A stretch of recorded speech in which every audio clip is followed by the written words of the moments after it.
आंख बंद कर लेना, क्योंकि डर लग सकता है तुम्हें।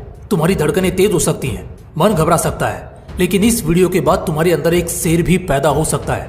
और हाँ, इस वीडियो में 3 ऐसे पॉइंट्स शेयर करूंगा जो ब्रह्मास्त्र की तरह तुम्हारे लिए इस कलयुग में काम करेंगे। तो ये तीनों पॉइंट्स जरूर नोट कर लेना। देखो, ये दुनिया बहुत जालिम है साली, कुछ भी नहीं करने देती। चाहे बात ट्रेन पकड़ने की हो, बस चढ़ने की हो या बैंक जाने की हो, एक बड़ी सी भीड़ हर बार तुम्हारा रास्ता रोकेगी। कभी मुंबई की लोकल से सफर किया है? हर 2 मिनट पर ट्रेन आती है, लेकिन अगर तुम्हें लड़ना नहीं आता तो तुम्हें तुम्हारी ट्रेन शायद 1 घंटे में भी ना मिले।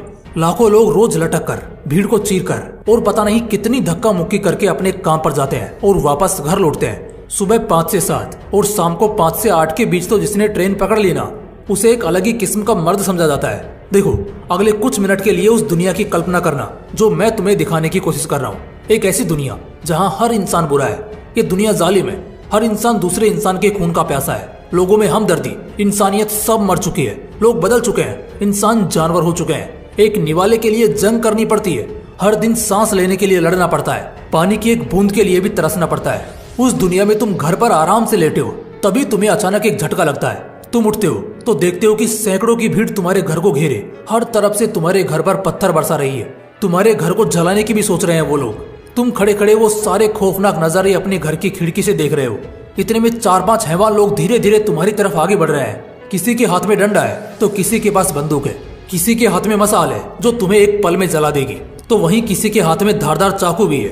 तुम पीछे हटते हो तो पहला डंडा चलता है, लेकिन तुम्हारी खुशकिस्मती कि तुम बच जाते हो। लेकिन मामला यही नहीं थमता, बल्कि फिर वो मसाल चलती है और इस बार तुम्हारा कमरा जल जाता है। लेकिन फिर एक बार तुम बच जाते हो। अगली बार एक आदमी चाकू से तुम पर वार करता है, लेकिन इस बार फिर तुम्हारी जान बच जाती है। लेकिन तभी सन्न सी आवाज के साथ बंदूक से गोली निकलती है और तुम्हारे बदन को आर पार कर जाती है। 1 सेकंड में जिंदगी खत्म, और ये सारे लम्हे बस एक खौफनाक याद के साथ समाप्त हो जाते हैं। इस पूरी कहानी को कितने पन्नों में लिख सकते हो आप? शायद 2 या 3। लेकिन पता है, हर कहानी का पन्ना सिर्फ तुम्हारी नाकामी ही बयान करेगा, क्योंकि तुम हार गए, मर गए। सिर्फ इसलिए नहीं, बल्कि तुम लड़ नहीं पाए और भागते हुए कायरों की तरह तुम्हें मार दिया गया। लेकिन एक सवाल है कि साला मेरा कसूर क्या था? मैं तो घर पर आराम कर रहा था। ये दुनिया जालिम हो, हरामी हो तो अपने लिए हो, मेरे पीछे क्यों पड़ी है और मुझे क्यों मारा गया?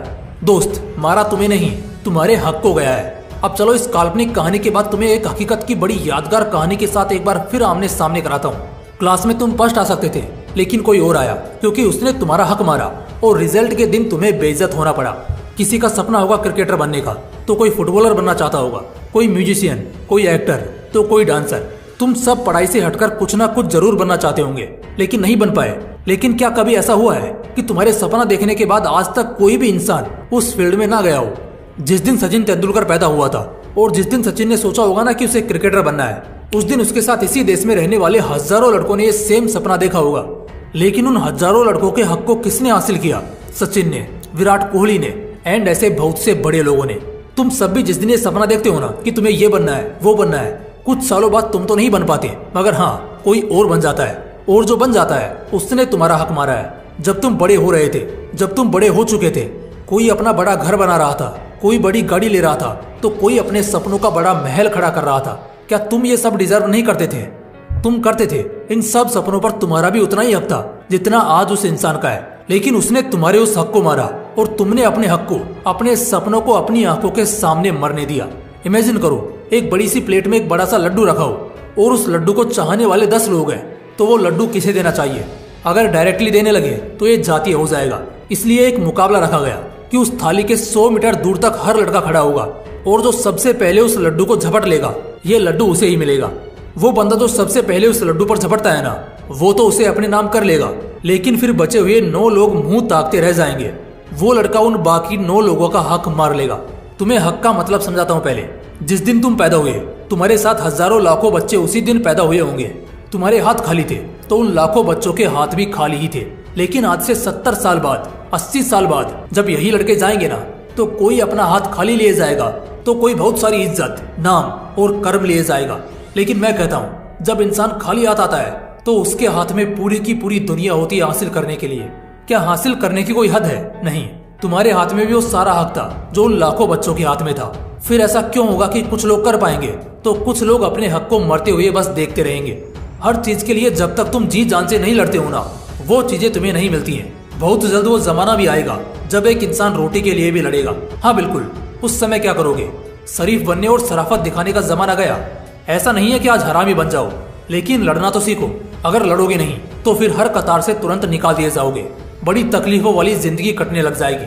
बहुत कम लोग होते हैं जिन्हें देश के लिए शहादत का मौका मिलता है, लेकिन कभी अगर बॉर्डर की चीखों को सुनोगे ना, तब तुम्हें एहसास होगा कि सच में एक इंसान मरने से पहले किस हद तक लड़ने को जाता है। चलो ये सारी बातें हो गई, तुम्हारा खून गर्म हो गया, और वो हकीकत जिसका एहसास मैं तुम सभी को कराना चाहता था, बेशक मैं उसमें भी सफल रहा, लेकिन मैं तुम्हें यूं आधी अधूरी लड़ाई में नहीं छोड़ सकता।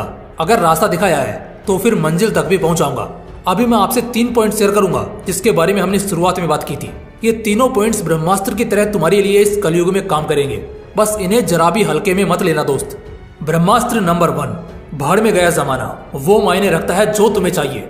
ये एक बहुत बड़ी सीख है हर उस इंसान के लिए जो दूसरों की जिंदगियों से या तो जलता है, दखल देने के बहाने खोजता है, या फिर किसी भी तरह दूसरों की जिंदगी में ध्यान देता है। किसी से भी तुम्हें फर्क नहीं पड़ना चाहिए दूसरों की जिंदगी में क्या चल रहा है। वो खुश है, उदास है, हताश है, चाहे जो हो, अगर वो दिल से तुमसे मदद मांगने की नीयत से आए तो बात अलग है, लेकिन इसके अलावा किसी से कोई खास मतलब नहीं होना चाहिए।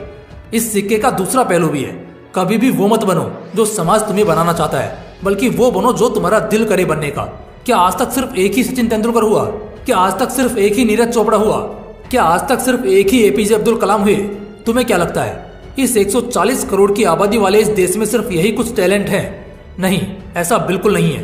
हर गली में ऐसा टैलेंट है। ऐसी पर्सनैलिटी हमारे देश में बहुत सारी है, लेकिन समाज का डर, समाज का दबाव, जमाने की साजिश इन बढ़ते टैलेंट को पनपने से पहले ही खत्म कर देती है। लेकिन तुम खत्म होने के लिए नहीं, बल्कि बहुत बड़े बनने के लिए जन्मे हो।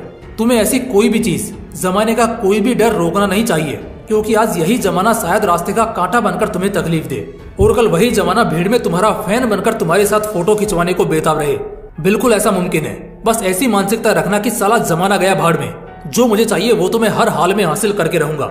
ब्रह्मास्त्र नंबर 2, जो दिलवाले होते हैं वही पहले हलाल होते हैं। दिलवाला होना, दिल का बड़ा होना, ये सपना कहानी किस्सों में बड़ा अच्छा लगता है, लेकिन इस प्रैक्टिकल दुनिया में, आज के जमाने में जो दिलवाले होते हैं ना, पहले वही हलाल होते हैं। अक्सर जो दुष्ट और कपटी लोग होते हैं ना, वो इन्हीं अच्छे दिलवाले लोगों के सीने पर लात रखकर आगे बढ़ जाते हैं। और दिलवाले लोग तो भाई दिलवाले होते हैं ना, तो वो ऐसा आराम से करने देते हैं। मुझे पता है शायद इस बात से तुम मेरे कहने का असली मतलब जान गए होंगे। अच्छे बनो, मगर इतना नहीं कि तुम्हारी अच्छाई बाजार में बिकने या चोरी होने लग जाए। मैं मानता हूँ वो दुष्ट लोग आज तुम्हारा फायदा उठाकर थोड़े समय के लिए आगे बढ़ सकते हैं, लेकिन मंजिल तक नहीं पहुंच सकते। लेकिन एक और बात भी है कि इस बीच वो तुम्हारा बहुत नुकसान कर देते हैं, और वही नुकसान तो अच्छे अच्छे टैलेंट को खा जाता है। इसलिए दिल वाले बनना, लेकिन उस दिल में सबके लिए एक जैसी इज्जत या फिर एक जैसा फील कभी मत रखना। जरूरी नहीं है कि ठोकर लगने के बाद ही संभला जाए। यूट्यूब के ऐड की तरह हम ठोकर को भी स्किप कर सकते हैं। ब्रह्मास्त्र नंबर 3, सांसें चले ना चले, चालाकियां हर पल चलनी चाहिए। जब से तुमने होश संभाला है, तुम्हारे अंदर जरा सी भी समझदारी आई है, एक बात हमेशा याद रखना, तब से लेकर मरने के आखिरी तक चालाकियां हर पल हर मिनट चलनी चाहिए। तुम्हारे थाली का निवाला कोई चुरा ना पाए, छीन ना पाए, इसके लिए हमेशा चालाक रहो। चालाकियों से कभी पीछे मत हटना, क्योंकि यही चालाकियां इस पूरी जिंदगी में तुम्हें हर उस नुकसान से बचाएंगे जिस नुकसान को झेलकर लोग डिप्रेशन और बहुत ज्यादा टेंशन में जाते हैं। इसके लिए ना बहुत ज्यादा दिमाग लगाने की जरूरत नहीं है, बस थोड़ा चालाक बनना है और हमेशा ये चालाकी कायम रखनी है, क्योंकि धोखा किसी भी पल में हो सकता है।